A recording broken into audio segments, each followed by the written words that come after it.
Assalamualaikum warahmatullahi wabarakatuh. Perkenalkan, saya Nazwa Ramadhani dengan NIM A11 2023 15259 dari kelas A11 4618. Di sini saya akan mendemokan aplikasi Simple LMS yang telah saya buat.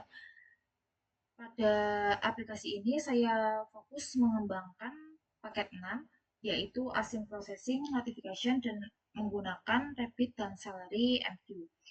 Di sini saya sudah membuka halaman endpoint Simple LMS dengan ada beberapa kategori, yaitu Authentication, ada Course, ada Enrollments, ada Async Text, dan Analytics. Di sini saya akan mencoba register dengan role student. Kita coba role student 13. Student, coba 13.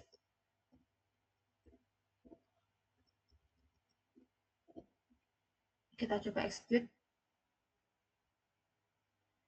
Nah, di sini student 13 sudah berhasil register dengan ID 109. Lalu kita coba untuk login dengan username 13, passwordnya juga student 13. Kita coba execute. Nah, di sini sudah berhasil login dan mendapatkan akses dan refresh token. Di sini saya akan copy akses tokennya dan masuk ke authorize. Kita copy di sini, coba authorize. Lalu kita coba apakah sudah benar-benar terdaftar. Kita coba execute. Nah, di sini sudah tertera bahwa username yang saya buat barusan itu sudah berhasil dibuat dan tersimpan. Lalu di sini saya akan mencoba untuk create course. Create course pada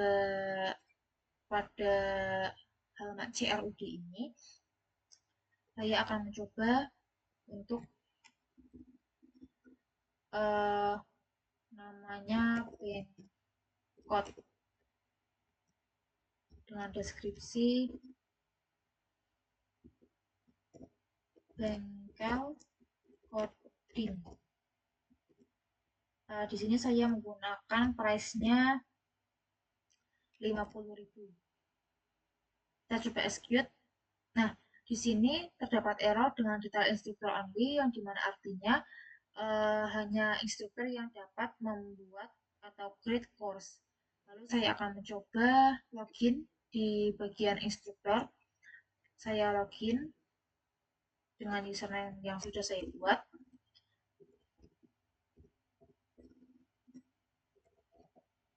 Lalu kita execute.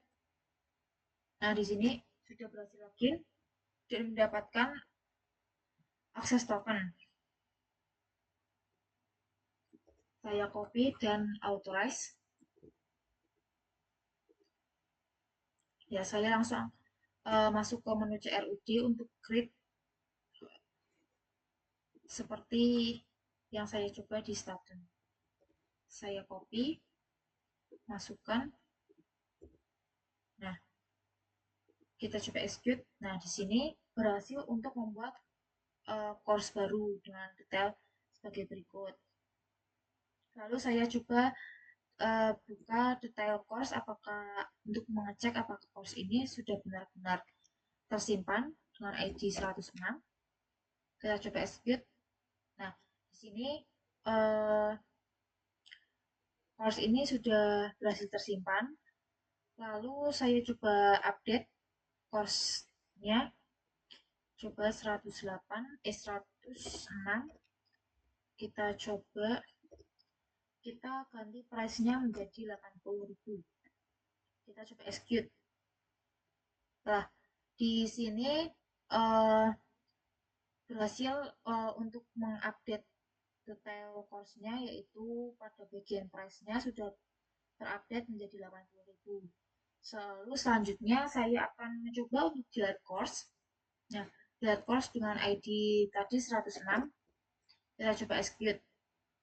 Nah, di sini terdapat error dengan detail admin only, yang dimana artinya bahwa delete course ini hanya dapat dilakukan oleh admin. Nah, saya akan mencoba untuk delete di role admin. Saya login dengan role admin,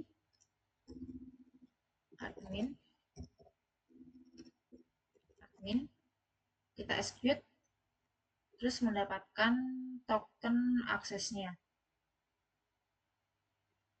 Copy, lalu authorize lagi, authorize, close. Lalu saya akan langsung mencoba delete course pada menu CRUD dengan ID 106.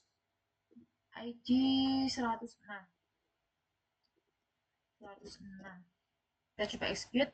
Nah, di sini ada keterangan sukses true yang artinya course ini berhasil untuk dihapus oleh admin. Lalu saya akan cek apakah benar-benar terhapus. Kita coba ID-nya 106. Nah, execute. Nah, di sini tertera bahwa course tidak dapat ditemukan, artinya course ini berhasil untuk dihapus. Lalu saya akan masuk ke close student lagi untuk mencoba enroll asing. Kita akan enroll course dengan ID 6. Coba course ID 6 kita execute. Nah, ID 6 ini kita berhasil kita enroll dan hasilnya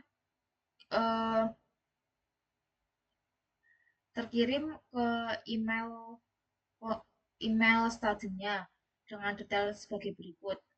Lalu kita buka Flower untuk mengecek apakah benar-benar terkirim. Nah, di sini course task-nya benar-benar sukses dijalankan dengan tadi ID penggunanya 19 dan course ID-nya 6. Lalu resultnya atau hasilnya itu email berhasil terkirim ke student 13. Lalu selanjutnya saya mencoba untuk pada bagian combat course-nya dengan ID 6. Coba ID 6, kita execute. Nah, course ini berhasil diselesaikan dan sertifikatnya berhasil di-generate. Nah, di sini kita cek lagi di bagian flower-nya apakah benar-benar di-generate.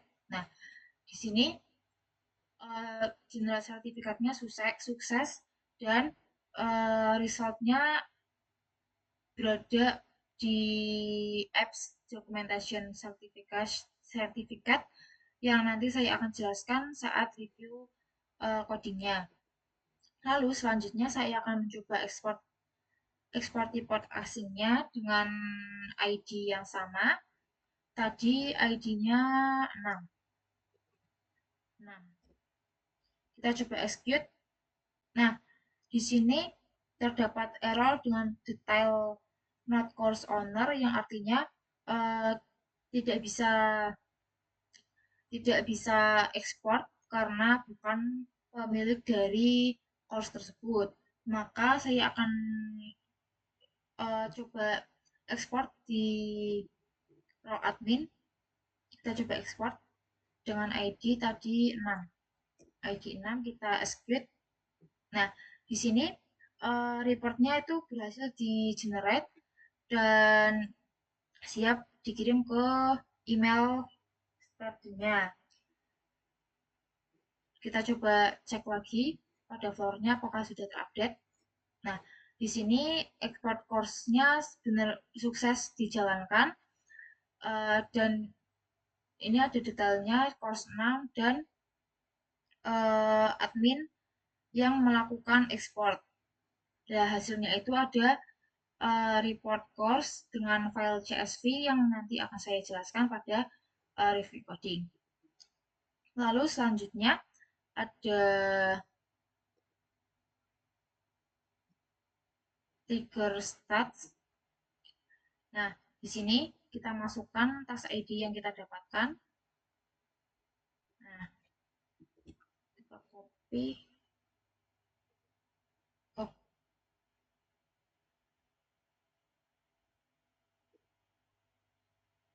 Nah, ini berhasil terupdate. Di sini juga itu berhasil terupdate. Lalu untuk tasknya saya masukkan, kita execute. Nah, ini juga tasknya sudah komplit dan terupdate lagi di bagian ini. Nah, di sini saya sudah menjelaskan poin-poin enrollment-nya. Lalu untuk ini kita login, guys. Pada RabbitMQ, kita login.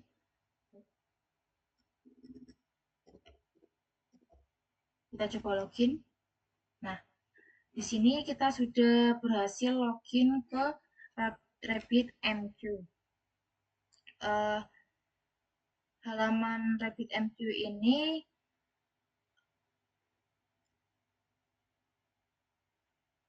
terdapat beberapa menu, yaitu ada connection, challenge, exchange, dan questions.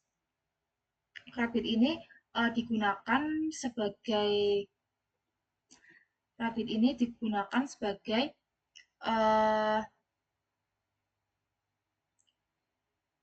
perantara atau komunikasi antara Django dan Salary Worker.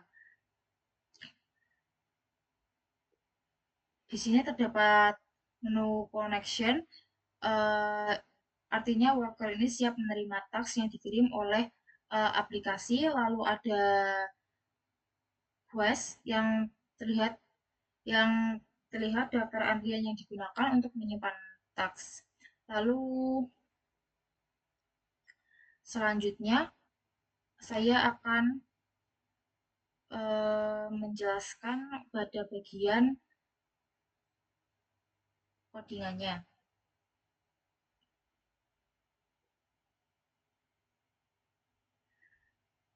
Pada project ini terdapat saya membuat beberapa folder utama, yaitu ada course, ada LMS, dan ada service.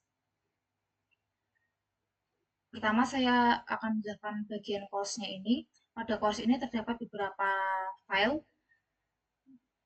Yang pertama ada API. Pada API ini uh, pada API ini terdapat uh, pada API ini menjadi pusat seluruh enrollment API pada aplikasi yang telah saya buat.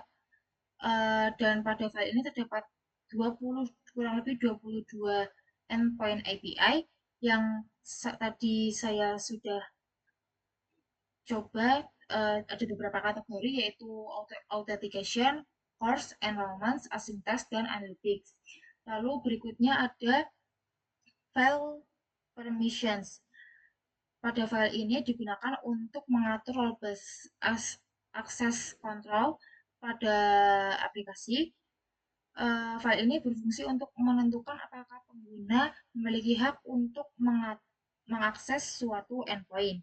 Lalu ada admin.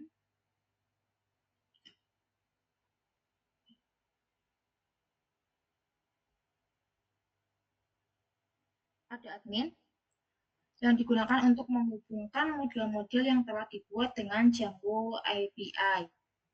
Selanjutnya ada out. Out ini bertanggung jawab untuk proses authentication menggunakan JSON, Web Token, atau JWT.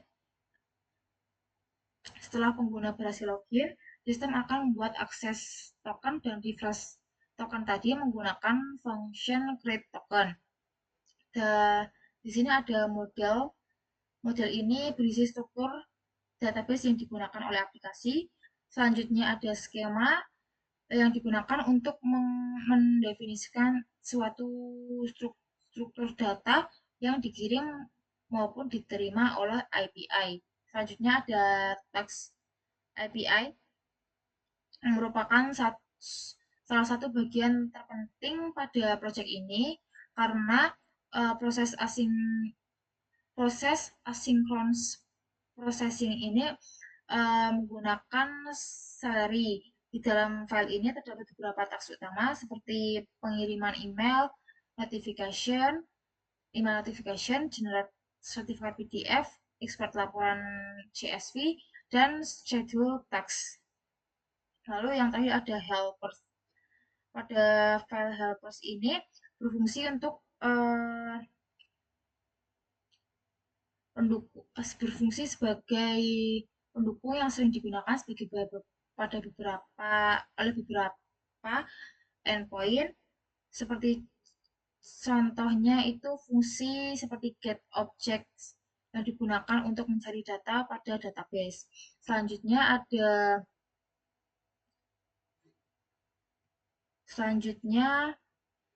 ada folder LMS. Pada folder LMS ini terdapat beberapa file. Yang pertama ada settings, yaitu yang digunakan sebagai konfigurasi utama untuk mengatur koneksi database PostgreSQL, konfigurasi JWT, authentication, dan konfigurasi lainnya. Yang selanjutnya ada URS, yaitu sebagai uh, sebagai pengatur seluruh routing pada aplikasi ini. Dan selanjutnya ada MongoDB yang digunakan untuk membuat koneksi ke database MongoDB. Pada project ini MongoDB saya gunakan sebagai database tambahan untuk menyimpan data logging dan analytics, sehingga data tersebut dipisahkan dari database utama PostgreSQL. Lalu selanjutnya ada Celery. Celery ini menghubungkan struktur Celery dengan RabbitMQ sebagai message broker dan Redis sebagai result backend. Yang terakhir ada Troll, yaitu berfungsi untuk menerapkan rate limiting atau pembatasan jumlah request pada API. Yang terakhir ada service. Pada service ini terdapat dua file, yaitu ada logging service yang berfungsi untuk mencatat berbagai aktivitas yang dilakukan oleh pengguna, seperti tadi proses login, enrollment calls, dan generate sertifikatnya. Lalu yang kedua ada analytics service. Analytics service ini digunakan untuk mengelola data analitik aplikasi. Selain ketiga folder utama itu, di sini juga terdapat beberapa file untuk mengatur proses deployment. Yang pertama ada Docker Compose yang digunakan untuk menjalankan seluruh layanan aplikasi menggunakan Docker Compose. Yang kedua ada Dockerfile yang Dockerfile ini digunakan untuk membangun image pada aplikasi Django. Lalu ada requirement yang berisi daftar seluruh library Python yang digunakan dalam project seperti Django, Django Ninja, Celery, Redis, RabbitMQ, PyMongo, dan library pendukung lainnya. Dan yang terakhir ada documentation. Pada folder documentation itu terdapat dua folder untuk sertifikat dan report yang sebagai tempat untuk penyimpanan file yang berhasil di-generate oleh aplikasi. Lalu selanjutnya stage management. Saya menggunakan 4 stage management. Yang pertama ada role based async control, ada di file permission. Pada file ini step pertama ada role based access control yang digunakan untuk mengatur hak akses setiap pengguna. Jadi role pengguna di setiap database ini eh, disimpan melalui outgroup dan out sehingga user dapat memiliki role seperti admin, instruktur, dan student. Selanjutnya ada JWT Authentication pada ini out JWT Authentication. JWT Authentication ini digunakan untuk mengelola status login pengguna tanpa menggunakan session. Pada fungsi create token ini, sistem membuat sebuah payload yang berisi informasi penting seperti ID pengguna, terus jenis token, lalu waktu token dibuat, dan waktu token akan kedaluarsa. Setelah payload ini dibuat, data tersebut akan dienkripsi menggunakan ini secret key. Selanjutnya ada salary tax status yang ada pada file PIPY nih. Salary tax status. Pada salary tax status ini uh,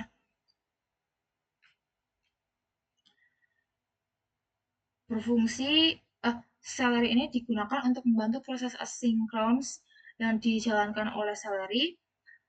Pada endpoint get tax status ini uh, akan menerima tax ID sebagai parameter, kemudian menggunakan async result untuk mengambil informasi tax dari Redis yang berperan sebagai result backend.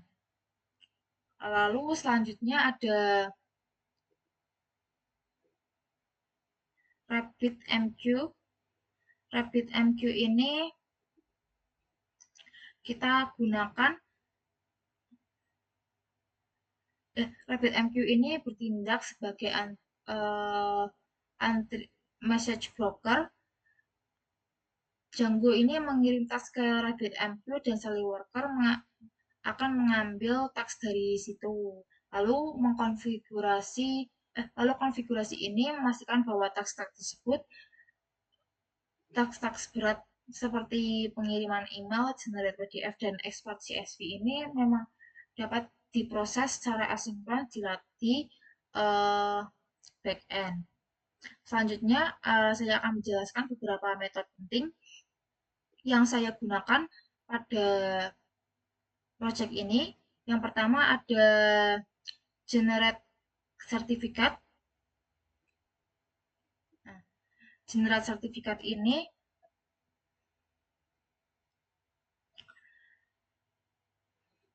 berfungsi untuk membuat sertifikat dalam format PDF secara otomatis ketika course telah selesai dikerjakan oleh peserta. Proses ini dimulai dengan uh, dengan folder dengan membuat folder penyimpanan dan nama file yang unik agar tidak terjadi duplikasi. Selanjutnya, sistem menggunakan library report lab untuk membuat sertifikat. Lalu yang kedua ada salary. Pada bagian salary ini salary ini digunakan untuk mengkonfigurasi salary sebagai sistem asynchronous processing. Ini pada bagian ini aplikasi akan menghubungkan salary dengan konfigurasi Django. Lalu kemudian otomatis mencari seluruh task yang ada dalam proses ini menggunakan auto discover task ini. Lalu function yang ketiga atau yang terakhir itu ada export course report. Nah, di sini export course.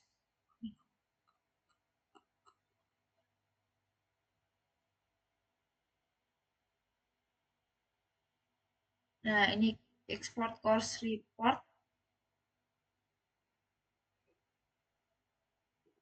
Pada bagian ini eh,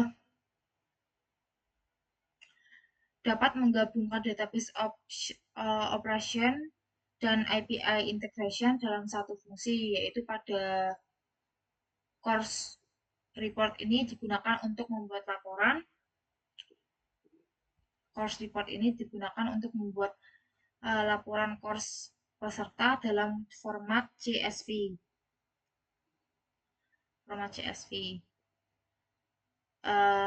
Selanjutnya, pada pada pembuatan aplikasi ini terdapat beberapa kendala yang saya alami.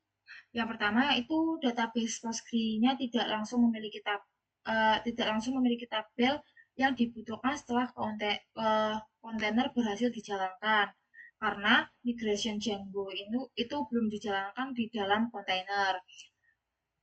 Untuk mengatasi kendala tersebut, saya menjalankan migration Django secara langsung di dalam kontainer menggunakan perintah docker compose x app Python migration serta melakukan pengecekan menggunakan show migration untuk memastikan bahwa seluruh tabel itu benar-benar berhasil terbuat. Lalu kendala yang kedua itu file hasil generate certificate dan report tidak muncul pada folder documentation karena kontainer salary-nya itu belum memiliki volume yang mengarah ke folder documentation. Lalu sebagai solusinya saya menambahkan ini volume documentation pada Docker Compose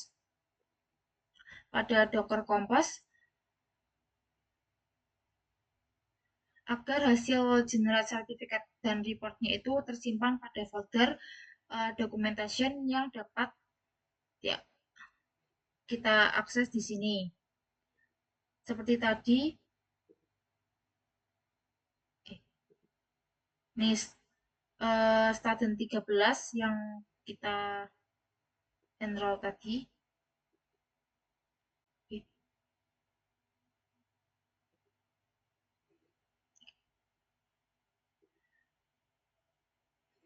Selanjutnya,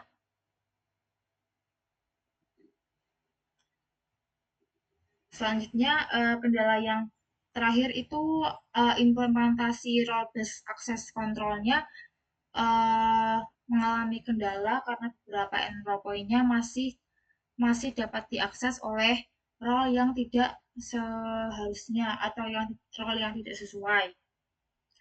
Untuk mengatasi masalah tersebut, saya memperbaiki implementasi permission-nya pada Django REST Framework dengan membuat custom permission berdasarkan role pengguna. Jadi setiap endpoint itu kemudian memberikan aturan akses sesuai kebutuhan sistem seperti admin, instruktur, dan student. Dari pengerjaan project simple LMS ini, saya mendapatkan beberapa pelajaran penting. Yang pertama, saya dapat memahami implementasi asynchronous processing menggunakan Celery dan Rabbit untuk menjalankan proses di background. Lalu selanjutnya, saya dapat mempelajari penggunaan Docker Compose dalam mengelola beberapa service seperti PostgreSQL, Redis, RabbitMQ, MongoDB, dan Celery. Yang ketiga, saya dapat mengembangkan REST API menggunakan Django Ninja dengan autentikasi JWT dan role based access control. Nah, pada project ini juga saya dapat meningkatkan kemampuan problem solving terutama pada proses debugging, membaca log, dan menyelesaikan error dalam pengembangan aplikasi. Mungkin sekian penjelasan dari saya. Wassalamualaikum warahmatullahi wabarakatuh. Terima kasih.